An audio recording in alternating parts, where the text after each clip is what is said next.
ለዛሬ ጥቁር በቀል የተሰኘውን የቱርክ ድራማ የመጀመሪያ ክፍል ይዤላችሁ መጥቻለሁ። ታሪኩ ስለ ኢየሱስ ስለሚባል ወጣት ነው። ፍቅረኛው እጅግ ድሃ ስለሆነ ጥላው ትሄዳለች። ሄዳማ አንድ ሀብታም ሰውም ታገባለች። የሱፍ በነፍስም ግድያ ወንጀል በሐሰት እንዲከሰስ ይደረጋል። የሱፍ በእነሱ ላይ ለመበቀል ወስኖም የዚያን ሀብታም ሰው እህት ለማግባትም ይነሳል። ምን ማለት እንደሆነ ማወቅ ከፈለጋችሁም ታሪኩን አብረን እንይ። እስከ መጨረሻው ድረስ ተከታተሉኝ።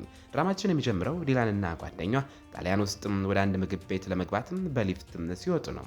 በድንገት የሱፍ የሚባል ወጣትም አብሯቸው ይገባል። መጀመሪያ ላይ ጣሊያናዊ መስሏቸው ስለሱ ማውራት ይጀምራሉ። ዲላ ግን ጣሊያናውያንን እንደማትወድና ለእሷ እንደ ቱርካዊ ከመቶ ወጣት ጣሊያናዊ እንደሚበልጥም ለጓደኛዋም ትነግራታለች። የሱፍ ወደ እነሱም ዞር ብሎ በእውነትም ትክክል ነሽ ይላታል። ከዚያም ከሊፍትም ይወጣሉ።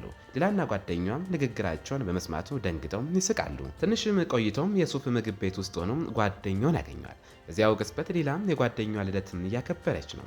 ሁለቱም ወጣቶችም ሊያስቸግሯቸውና ጠረጴዛቸው ላይ ሊቀመጡ ሲሞክሩም የሱፍ ጣልቃ ይገባል። ወደ ዲላ ሄደውም ፍቅረኛው እንደሆነች በማስመሰል ይቅርታ የኔ ፍቅር ዘገየሁብሽ ብሎም አጠገቧ ይቀመጣል። ወጣቶቹም የሱፍን ሲያዩት ስለፈሩ ከዲላና ከጓደኞቿም ርቀው ይሄዳሉ። ዲላ ወደ የሱፍም ዞር ብላ እዚህ ምን እያደረግ ነው ስትል ጠይቀዋለች። የሱፍም ሁኔታውን ለማዳን ብሎም እንዳደረገው ይነግራታል። ዲላ ግን እሺ አሁን መነሳት ትችላለህ በማለት በጣም በክፉ ሁኔታም ታናግረዋለች። የሱፍ እሺ እንደፈለግሽ ይላታል። ነገር ግን ተጠንቀቂ፣ በዛሬው ቀን መጨረሻ ላይ በፍቅሬ የምትወድቂያለሽ ይላታል። ዲላም እብድ ነው እንዴም እስኪ እናያለን ትላለች። የዲላ ጓደኛም እየጮችባት ሞኝ ነሽ እንዴ እንዴት አናግሪዋለሽ ማመስገን ነበረብሽ ትላታለች። ዲላ ግን ይሄን ርዕስ እርሺው እዚህ የመጣ ነው ልደትሽን ለማክበር ነው ትላለች። ቆየት ብሎም ዲላና የሱፍ ወጥተው ታክሲ እየጠበቁ ሳለ በድንገትና አንድ ሰው የዲላን ቦርሳ ነጥቀውም ይሮጣል። የሱፍም ጣልቃ ገብቶ ሌባውን ያባርረዋል። ቦርሳውንም አስጥሎ ይመልስላታል። በዚህ ጊዜ ዲላን ታመሰግነዋለች። የሱፍም እሷን እያየ ዛሬ በፍቅሬ ትወድቂያለሽ አላልኩሽም ነበር ይላታል። ዲላም እየሳቀች መተዋወቅም ይጀምራሉ። ከዚያም የሱፍ ታክሲ ውስጥ አስገብቶ ይሸኛታል። እንደ እውነቱ ከሆነ ግን የሱፍ ሆን ብሎም እሷን ለመቅረብ እንዲመቸው ቦርሳውን እንዲሰርቅም ከአንድ ሰው ጋር ተስማምቶ ነበር። ለሰውየውም ገንዘብ ይሰጠዋል። የሱፍ ቤት ውስጥ ሆኖ በላፕቶፑም የዲላንና የቤተሰቦቿን ፎቶ ሲመለከት ይታያል። እሷን ያውቃታል። ሆን ብሎ ነው እየቀረባት ያለው። ታሪኩ ወደ ጥቂት ዓመታት ወደኋላ ይመለሳል። የሱፍ በወቅቱም የታክሲ ሹፌር የሆነ ድሃ ወጣት ነበርም። ሀዛን ደግሞ የሱፍ እጮኛ ናት። ልብስ እያሰጣችም ሳለም የሱፍ ሊያያት ይመጣል። የምንጋባበትን ቤት አግኝቻለሁ ይላታል። ሀዛን በጣም ደንግጣና ተደስታ ቤቱን ለማየትም ትጓጓለች። ሁለቱም በጣም ይዋደዳሉ።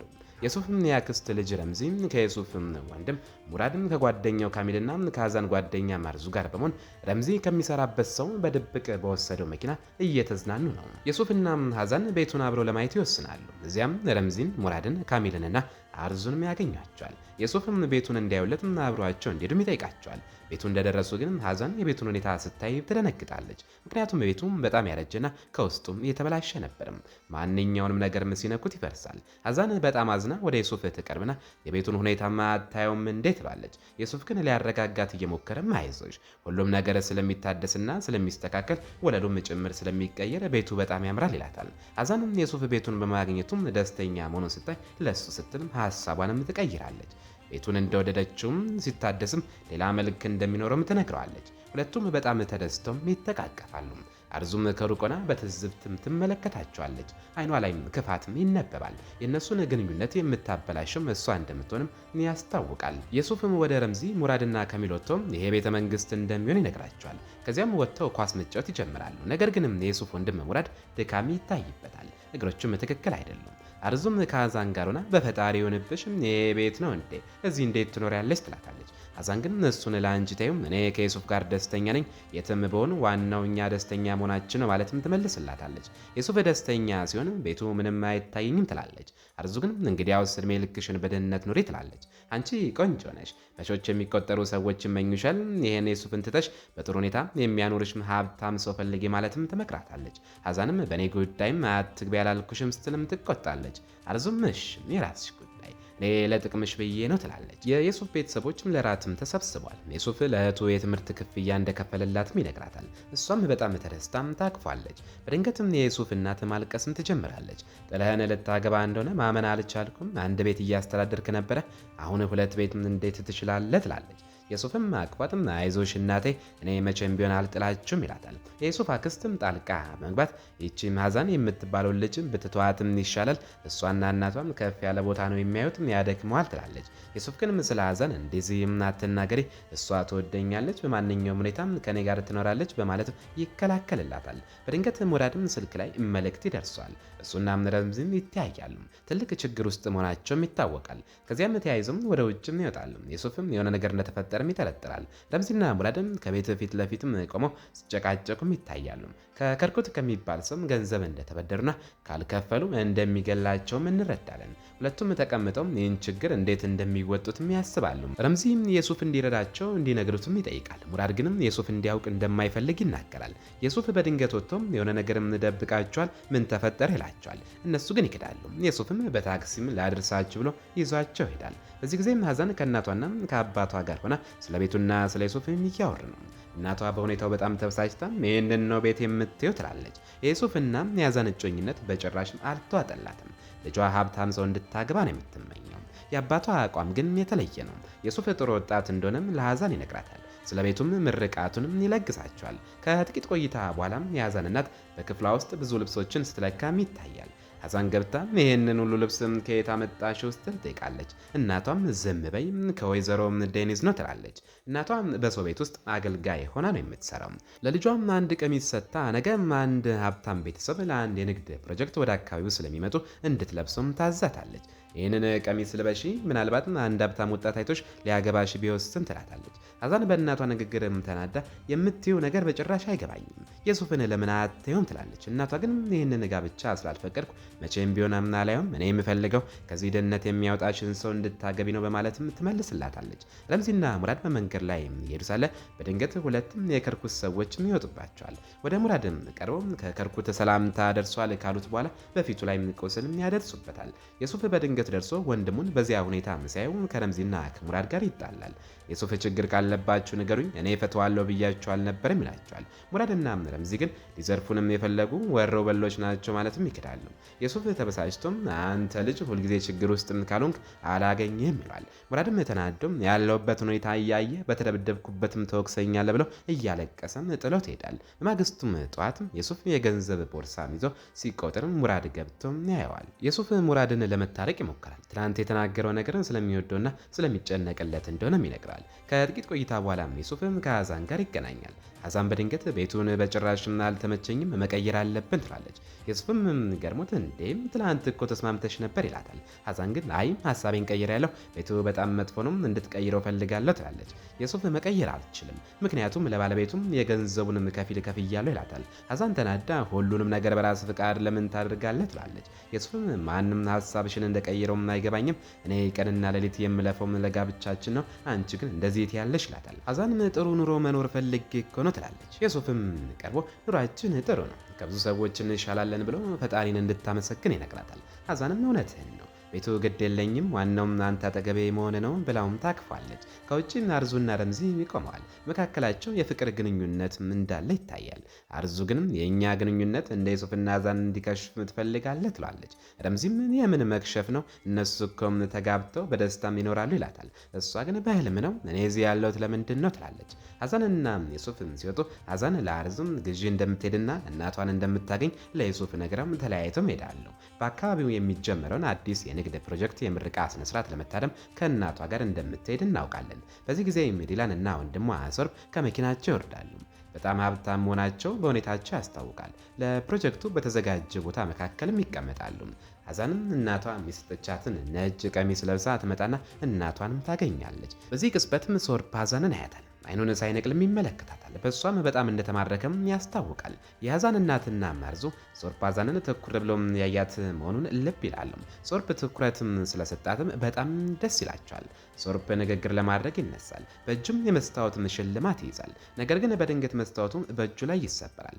ደሙን ባየ ጊዜ ደነግጥና ራስ ውስቶ መሬት ላይ ይወድቃል። የሀዛን እናት ልጇ ነርስ ስለሆነች ወታም እጁን እንድታይለትም ጠይቃለች። ሀዛን መጀመሪያ ላይ ስለ ዩሱፍ ስትል እምቢ ብላም ነበርም። ነገር ግን ሶርብን ለመርዳት ትገደዳለች። ወደ እሱም ስትቀርብ ልታረጋጋው ትሞክራለች። ሶርብ ግን ትኩር ብሎ ይመለከታታል። በዚህ ጊዜ የሱፍ በአካባቢው እያለፈ ሳለ አንዳንድ ወጣቶች ስለ ሀዛን ውበትም ሲያወሩም ይሰማል። የሱፍም ከእነሱ ጋር ጦርነት ይገጥማል። ሀዛንም የሱፍ ሲጣላ ስታይ ወደ እሱም ትሮጣለች፣ ልታረጋጋውም ትሞክራለች። የሱፍም እዚህ ምን እያደረግሽ ነው? ግዢ ልፈጽም ነው አላልሽም ነበር ይላታል። ሀዛን ትጣላውና እውነት ነው ግዢ እየፈጸምኩ ነበርም፣ ነገር ግን እያለፍኩ ሳለም የሰው እርዳታ እንደሚያስፈልገው ስላየሁ ነው የመጣው ትላለች። መንገድ መካከል ሁለቱም መጨቃጨቅ ይጀምራሉ። የሀዛን እናት ቆማም የሱፍን በትዝብት እያየችው ነው።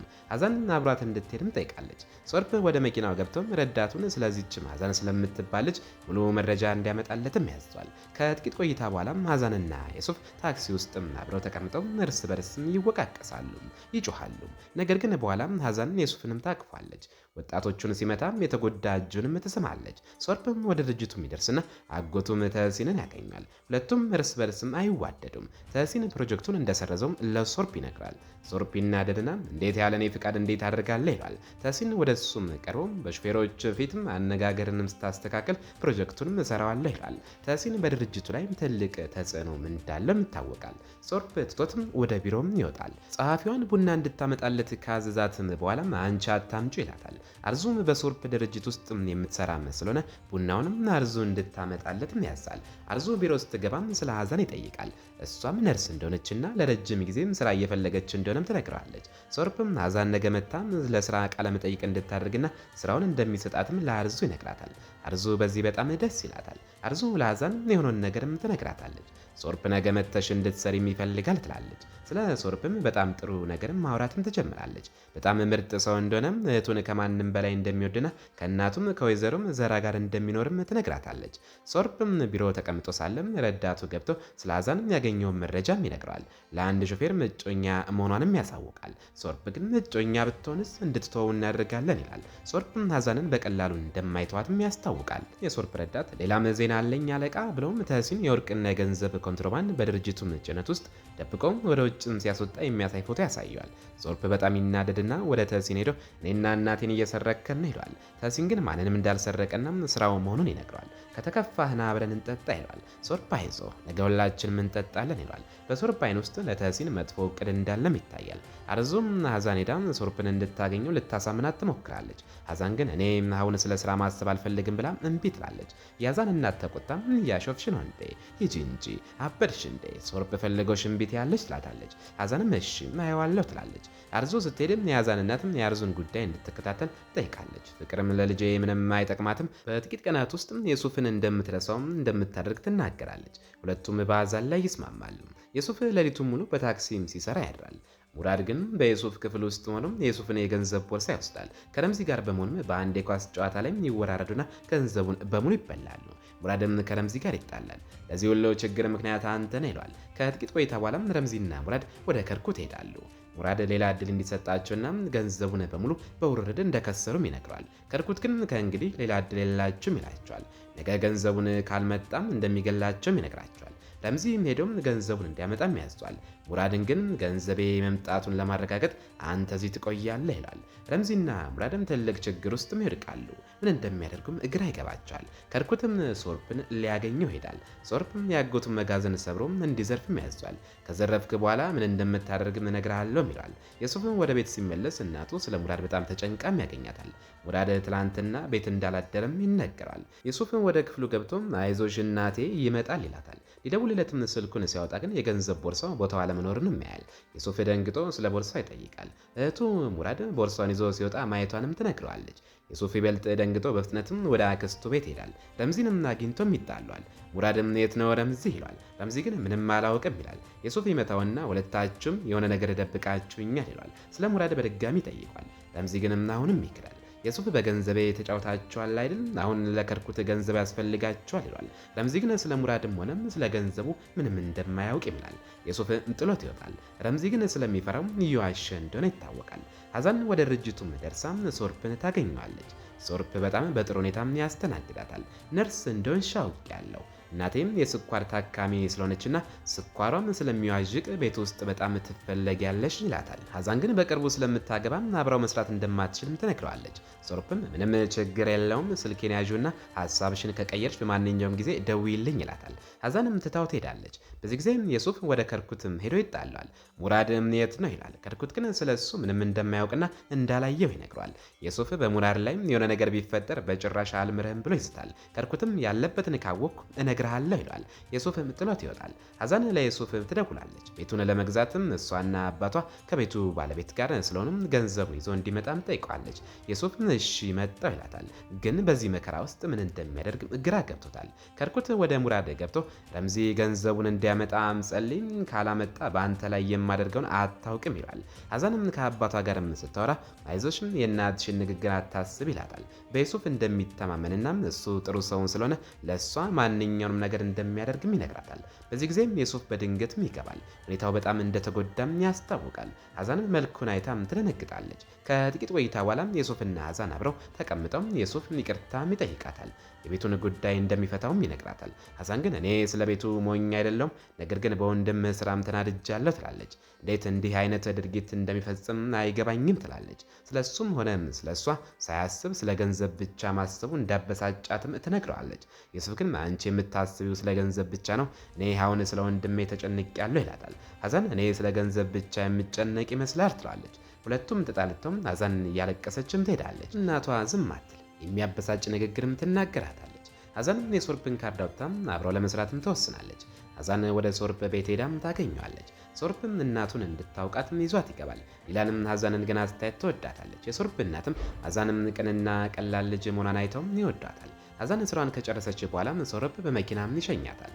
እጁ በተቆረጠበት ቀን ስለረዳችው ምስጋና ይሆን ዘንድ ስጦታም ይሰጣታል። ሀዛን አመስግነው መኪናውን እንዲያቆም ጠይቀዋለች።